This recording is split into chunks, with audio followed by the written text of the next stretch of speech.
Hello everyone, very good evening. This video is related to the topic of group decision making technique. But before proceeding for this topic, I request you all please download the PDF attachment from the link mentioned in the video description. मैं सभी से निवेदन करना कि please PDF attachment को download कर लीजिए उस लिंक से जो मैंने इस वीडियो के डिस्क्रिप्शन में दे रखा है. सो आज का हमारा टॉपिक है group decision making technique. Group decision making technique कई तरह के से होती हैं, जैसे कि मैंने अपने पिछले लेक्चर्स में भी आपको पढ़ाया है group dynamics and group behaviour, informal formal groups. तो उनके बीच में जितने भी डिपार्टमेंटल्स मीटिंग्स होती हैं या जो डिसीजन मेकिंग्स होते हैं वो ग्रुप के बीच में कैसे कैसे होते हैं. सो उससे रिलेटेड काफ़ी सारी टेक्निक्स आपको नेट पे भी मिल जाएंगी. बट मैंने जो ऑब्जर्व करी है, मैंने जो टेक्निक्स आपको यहाँ बताने जा रहा हूँ 11 टेक्निक्स हैं. उसमें से मोस्ट कॉमन जो टेक्निक्स हैं वो आपकी डेल्फी है, नॉमिनल ग्रुप टेक्निक है, ब्रेनस्टॉर्मिंग टेक्निक है. इन्हीं 3 टेक्निक्स को थोड़ा बहुत मॉडिफाई ऊपर नीचे करके आपके आगे फर्दर की टेक्निक्स बताई गई. ठीक है. एक डिसीजन ट्री टेक्निक भी है जो इन्हीं 3 के अलावा भी एक मोस्ट इम्पॉर्टेंट टेक्निक है जो अक्सर ऑर्गेनाइजेशन में यूज़ भी की जाती है. ठीक है. सो मैं आपको 11 टेक्निक्स आज मैं आपको बताऊंगा. हर टेक्निक्स को अच्छे से ब्रीफली डिस्क्राइब भी करूंगा आप लोगों को, so that you can better understand the group decision making technique. So हम बात करते हैं ग्रुप डिसीजन मेकिंग टेक्निक्स की. ग्रुप डिसीजन मेकिंग टेक्निक्स का मतलब है विद इन दी ऑर्गेनाइजेशन, जो विद इन ग्रुप्स के बीच में जो डिसीजंस मेकिंग होते हैं. अगर ऑर्गेनाइजेशन सारे ग्रुप्स को या सारे डिपार्टमेंट्स को, ये एम्प्लॉयज़ जितने भी हैं उन सबको ये पावर्स दे दे कि वो अपने अपने व्यूज़ को कंपनी की ग्रोथ में के लिए यूज़ कर सकते हैं. They can share the views. So वहाँ पे हम ग्रुप डिसीजन मेकिंग टेक्निक्स की बात करते हैं. ग्रुप डिसीजन मेकिंग तब तक नहीं हो सकता है जब तक ग्रुप्स के बीच में डिस्कशंस ना. और जब हम ग्रुप डिस्कशंस की बात करते हैं तो अलग अलग तरीके हैं हर ऑर्गेनाइजेशन में ग्रुप के बीच में डिस्कशन करने के. कोई वर्चुअली डिस्कस करता है. वर्चुअली का मतलब है कोई फिजिकली यहाँ पे प्रेजेंट नहीं है, वो किसी अपनी लोकेशन पे प्रेजेंट है, वहाँ से वीडियो कॉन्फ्रेंसिंग के थ्रू करता है. जैसे अभी अभी हाल ही में लॉकडाउन के टाइम पे क्या चल रहा है, जो हमारे प्रधानमंत्री हैं नरेंद्र मोदी जी हैं, वो क्या कर रहे हैं, वो वर्चुअल मीटिंग्स कर रहे हैं अपने मेंबर्स के साथ. इसी तरह से हम लोग जैसे क्लासेस भी ले रहे हैं, कॉलेजेस में भी क्लासेस चल रही हैं, ऑर्गेनाइजेशन में वर्क फ्रॉम होम जो चल रहा है किसी न किसी एप्लीकेशन या गूगल के थ्रू या किसी भी चीज़ के through. So what they are doing the group discussions. ठीक है. सो उसी के बेस पर अलग अलग ग्रुप डिस्कशन कैसे कैसे होते हैं, उसी के बेस पे अलग अलग टेक्निक्स बताई गई हैं. तो first technique is the Delphi technique. Delphi technique क्या होता है? डेल्फी टेक्निक एक बहुत ज़्यादा कॉम्प्लेक्स टेक्निक है. कॉम्प्लेक्स इसलिए मैंने कहा कि ये बहुत ज़्यादा टाइम कंज्यूमिंग टेक्निक है. इस टेक्निक के अंदर होता क्या है, इसमें फेस टू फेस इंस्ट्रक्शन नहीं होता है. मतलब इसमें जो ग्रुप डिस्कशन होता है, ग्रुप मेंबर्स के बीच में डिस्कशन होता है, उन वो एक दूसरे को फेस टू फेस इंटरेक्ट नहीं करते. वो अपनी अपनी लोकेशन पे बैठ के पॉइंट्स पे डिस्कस करते हैं. उनको ऑब्जेक्टिव बता दिया जाता है कि किस पॉइंट पे उनको डिसीजन लेना है.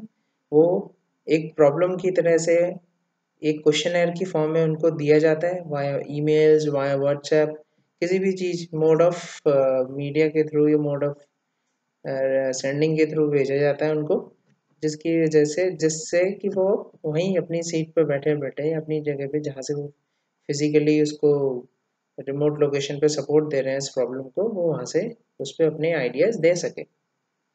सो कुछ स्टेप्स हैं इसमें डेल्फी टेक्निक में कि कैसे ये स्टार्ट होता है Delphi technique decision making. First step is identify the problem and design the question है. जैसे मैंने आपको बताया कि पहले वो डिसाइड करते हैं. प्रॉब्लम का मतलब यहाँ कोई समस्या नहीं है. प्रॉब्लम का मतलब कुछ भी हो सकता है. फ्यूचर ग्रोथ के लिए कंसर्न में भी हो सकता है. ऑर्गेनाइजेशन फ्यूचर ग्रोथ में क्या चाह रही है उसके कंसर्न में भी हो सकता है. तो उस पर डिसीजन लेना हो तो वो जो भी ग्रुप मेंबर्स हैं उनके बीच में वो उनको मेल करती है, ये किसी भी मोड के थ्रू उनको क्वेश्चनर पहुंचवाती है. तो जो प्रॉब्लम है जिसके पे डिस्कशन करना है, उस प्रॉब्लम को वो क्वेश्चनर फॉर्म में बनाती है. ठीक है. फिर उसको सर्कुलेट करती है उन सारे मेंबर्स में जिनसे उनको आइडियाज़ लेने हैं. ठीक है ना. From home they will get the ideas and suggestions for on this particular problem. So what they do in the next step, they collect the completed questionnaire. वो completed questionnaire को collect करते हैं जो अलग अलग members के भेजा था, फिर उसको उसके रिजल्ट्स को कंपाइल करते हैं, ठीक है, सेंट्रली कंपाइल करते हैं। कंपाइल करने के बाद जो भी रिजल्ट्स निकल के आते हैं हर मेंबर की तरफ से, उसको वो दोबारा से उनको भेजते हैं just to rethink over this result, कि अगर उसमें भी कुछ अमेंडमेंट चाहते हैं या कुछ नए आइडियाज आ रहे हैं उनके पास, so they can work on this, ठीक है, they can give their views on the results. फिर इसके बाद क्या होता है, फिर रिजल्ट्स होते हैं, रिजल्ट्स निकलने के बाद फिर वो उन व्यूज को कलेक्ट करते हैं, जो भी रिजल्ट्स के ऊपर अमेंडमेंट्स आते हैं उसको फिर से वो कंपाइल करते हैं रिजल्ट्स को, फिर उसको दोबारा से प्रोसेस करते हैं उन्हीं सारे मेंबर्स के बीच में जहाँ से उनको रिजल्ट्स के ऊपर वो व्यूज आए हैं, और उस न्यू रिजल्ट को वो सेंड करते रहते हैं। और ये जो प्रोसेस है कई बार रिपीट होती है, तब तक रिपीट होती है जब तक कि वो सारे के सारे मेंबर्स के व्यूज किसी कॉमन एग्रीमेंट पे ना पहुंच जाए, until the consensus means the agreement is reached। Understood. तो डेल्फी टेक्निक है, दिस इज, इसमें फेस टू फेस इंट्रैक्शन नहीं होता, और ये टेक्निक जनरली ऑर्गेनाइजेशन के अंदर डिमांड फोरकास्ट के लिए यूज़ की जाती है, या प्रोजेक्ट मार्केटिंग ट्रेंड्स के लिए यूज़ की जाती है, या फ्यूचर प्रॉब्लम्स हैं जैसे मैंने आपको पहले बताया फ्यूचर एंडेवर्स को आइडेंटिफाई करने के लिए करी जाती हैं, या आगे आने वाली कंपनी की कैसी फ्यूचर कंडीशन फाइनेंस कंडीशंस होंगी उसको फोरकास्ट करने के लिए भी, प्रेडिक्ट करने के लिए भी यूज़ की जाती है technique, and for the production, ठीक है। इस ये टेक्निक तभी सक्सेस हो सकती है जब इसके ग्रुप के मेंबर सीरियस हो, एक्सपर्ट हो, किसी न किसी नॉलेज या स्किल्स से रिलेटेड हो, कोई अच्छे एक्सपीरियंस होल्डर्स हो, और उनके पास इतना टाइम हो कि वो इस टॉपिक्स पे या इस इशू पे अपने व्यूज़ को दे सकें। उनकी रिटन कम्युनिकेशन स्किल अच्छी होनी चाहिए, जाहिर सी बात है वो फिर रिमोट लोकेशन से डिस्कस करें topic, so they have to write their ideas, ठीक है ना, so they should be very good in written communication skills, ठीक है। उनका जो लेवल इन्वॉल्वमेंट है, मोटिवेशन पावर है, वो ज़्यादा अच्छी होनी चाहिए, क्योंकि अगर वो लो हो गई तो उनका इन्वॉल्वमेंट व्यूज़ देने में कम हो जाएगा, ठीक है। और उनकी जो इफेक्टिवनेस है, उनकी जो रेस्पॉन्सेज की इफेक्टिवनेस है, ये समराइजेशन है, वो भी बहुत ज़्यादा इफेक्टिव होना चाहिए, तभी ये डेल्फी टेक्निक सक्सेस हो पाएगी। और they should have the knowledge of the IT technologies, information technologies, like email, voice email, chatting, जिसके थ्रू वो अपने आइडियाज़ को शेयर कर सकें, ठीक है, समझ में आया। नेक्स्ट टेक्निक है नॉमिनल ग्रुप टेक्निक।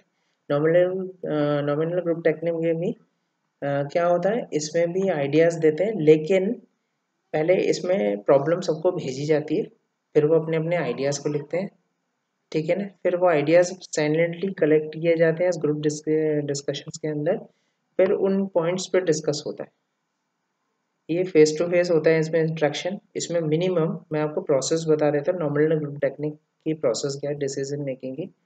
इसमें पहले क्या होता है, मेंबर्स को इंडिपेंडेंटली उस प्रॉब्लम पे काम करने के लिए छूट दी जाती है, they are free to work independently on the particular problem. मतलब जो भी जिस चीज़ पे डिसीजन लेना उस चीज़ से रिलेटेड वो अपने अपने पॉइंट्स को रख सकते हैं, and they can note down there ideas and suggestions on their notebooks. फिर क्या करते हैं, फिर उन्हीं में से 5 से 8 पार्टिसिपेंट्स को बुलाया जाता है, they called up the participants minimum 5 to max 8, and they have started with the introduction of themselves to the everyone in the group। फिर ग्रुप में क्या करते हैं, जब उनका ग्रुप बढ़ता है for discussing the problem, so what they start, how they have started with the introduction of own self, ठीक है। उसके बाद क्या करते हैं, उस ग्रुप में से कोई लीडर चुना जाता है, मतलब ऐसे कोई वोटिंग करके नहीं चुनते हैं, they automatically the leader is selected, ठीक है। उसके बाद क्या होता है, ग्रुप लीडर क्या करता है, प्रॉब्लम के रिटन स्टेटमेंट्स को पार्टिसिपेंट्स में बांट देता है, मतलब जो प्रॉब्लम है उसको लिख कर वो सब लोगों को बांट देता है। उसके बाद क्या होता है, बांटने के बाद हर बंदा अपने अपने व्यूज़ को लिखते हैं साइलेंटली, उसको डिस्कस नहीं करता, जो भी इनको इंडेक्स कार्ड या नोटबुक दिए गए हैं उसमें वो अपने पॉइंट्स को लिखते हैं।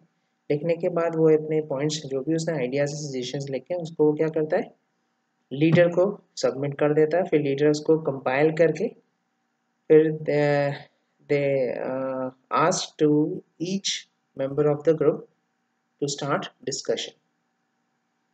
दूसरा काम ये होता है लीडर का कि वो सारे मेंबर्स को कंट्रोल रूम में डिस्कस करने दें, so that the debate does not develop heated, कोई हीटेड या अग्रेसिव ना हो जाए, मतलब क्वेरल ना हो जाए, लड़ाई झगड़ा ना हो जाए, कंट्रोल वे में हो डिस्कशन। ठीक है, फिर उसमें क्या होता है, जितना भी डिस्कशन होता है, at the last, at the conclusion of that group discussion, they come to 3 to 5 top priority ideas to conclude the topic.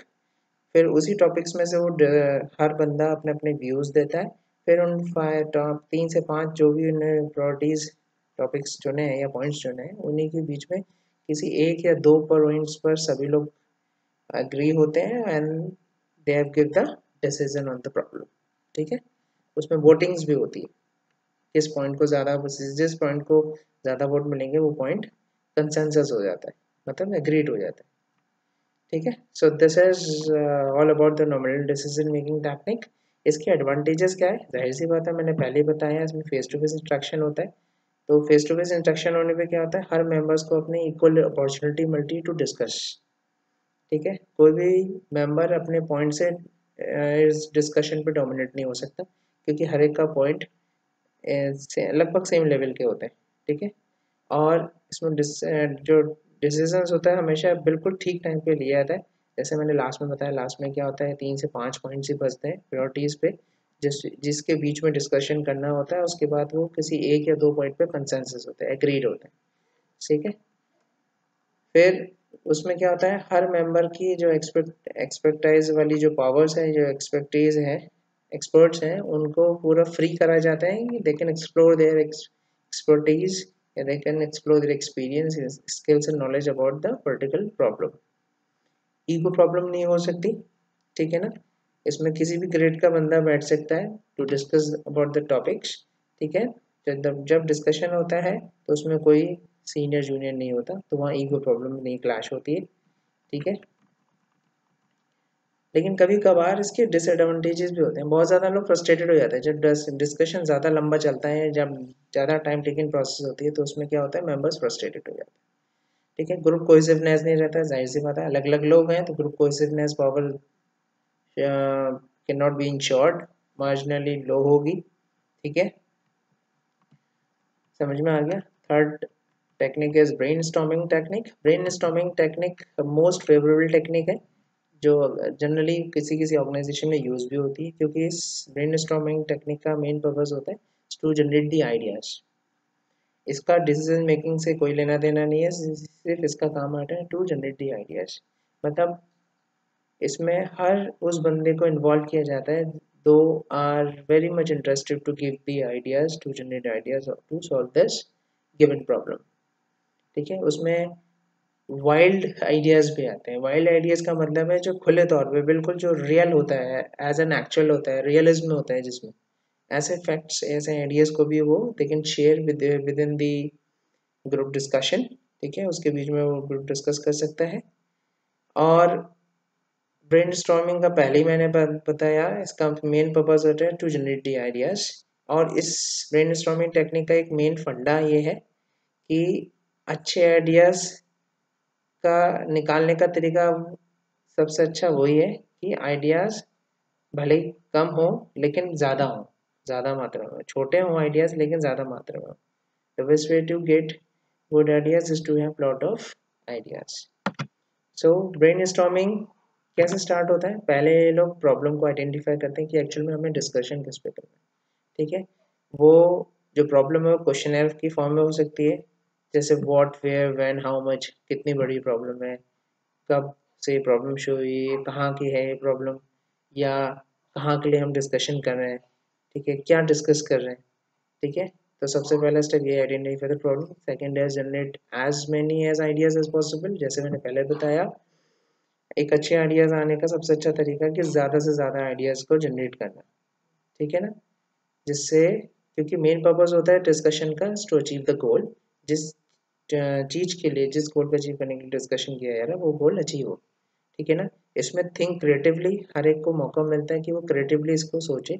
Wild ideas भी आते हैं, क्योंकि वाइल्ड आइडियाज ना, they produce the Wilder ideas, they produce the Wilder suggestions.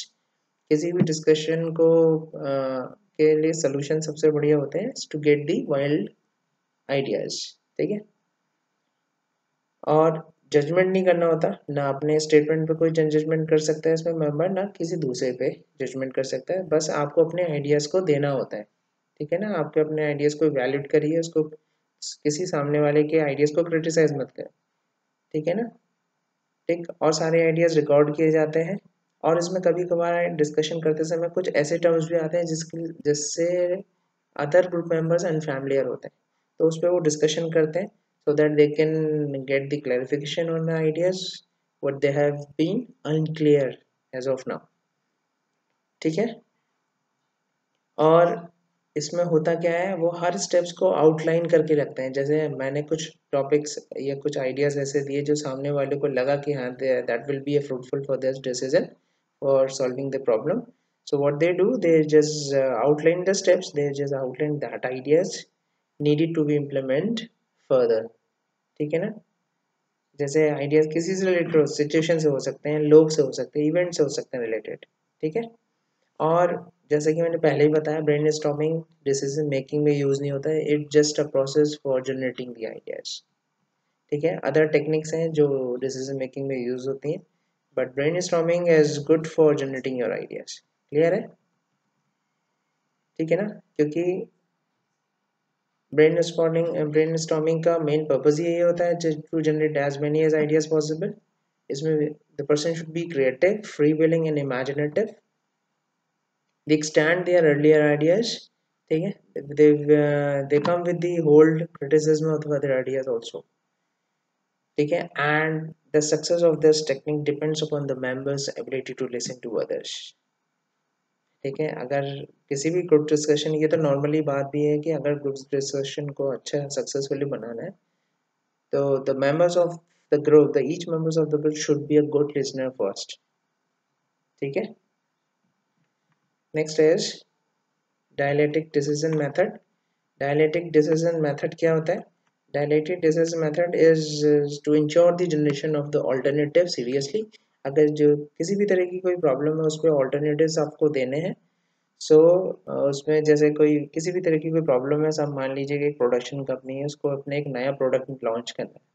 जैसे Colgate का एक नया product था जिस टाइम पे वो लॉन्च हुआ था, तो उसके लिए भी कई कई ऑल्टरनेटिव्स भी आ सकते थे शायद उस टाइम के लिए।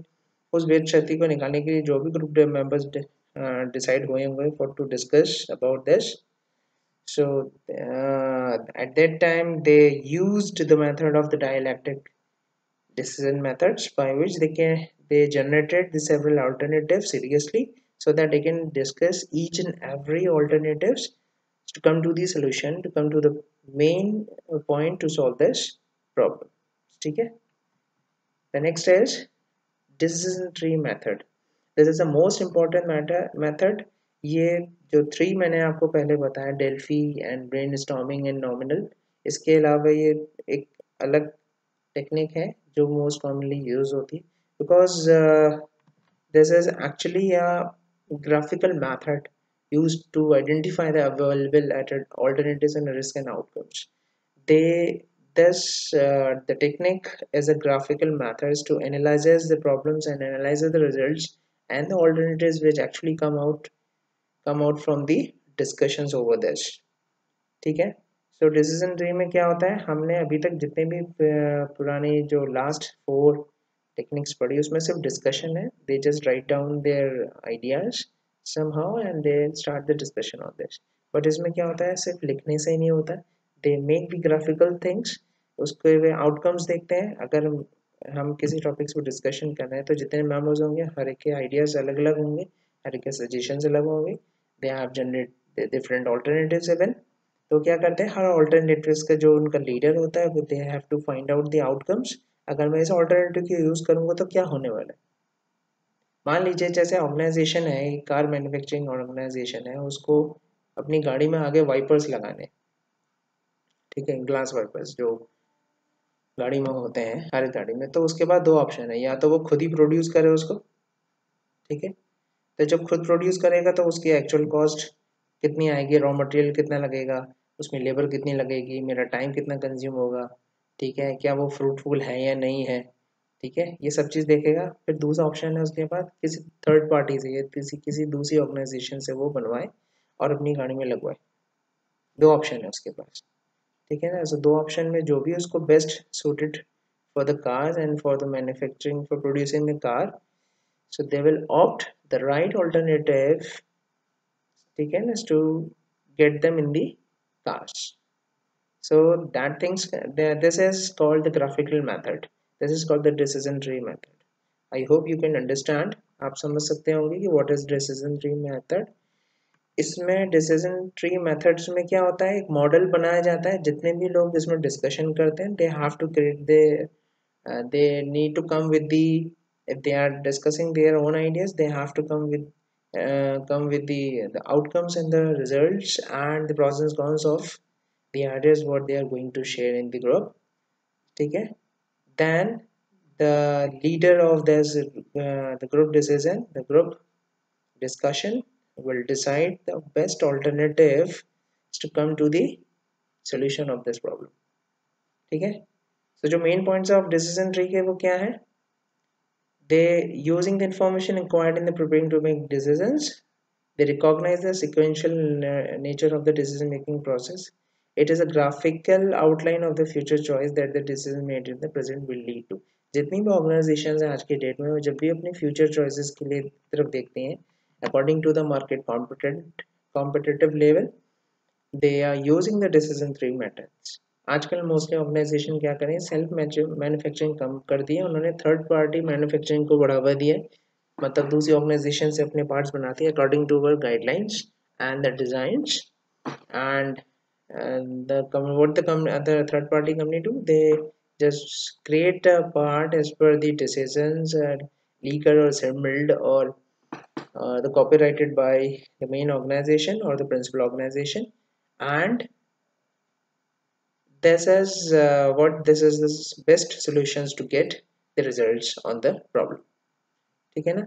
और ऐसे टेक्निक्स, डिसीजन टेक्निक क्या करते हैं, मैनेजर्स को हेल्प करते हैं to evaluate and arrange the information in order, ठीक है. समझ में आया, बिकॉज जो डिसीजन ट्री जो होता है वो मैनेजर्स को इनेबल करता है to introduce a degree of quantifiability. समझ में आ गया. Next is meetings. Meetings is what, इसके लिए आपको मेरी नेक्स्ट वीडियो देखनी होगी. So thank you so much and keep watching.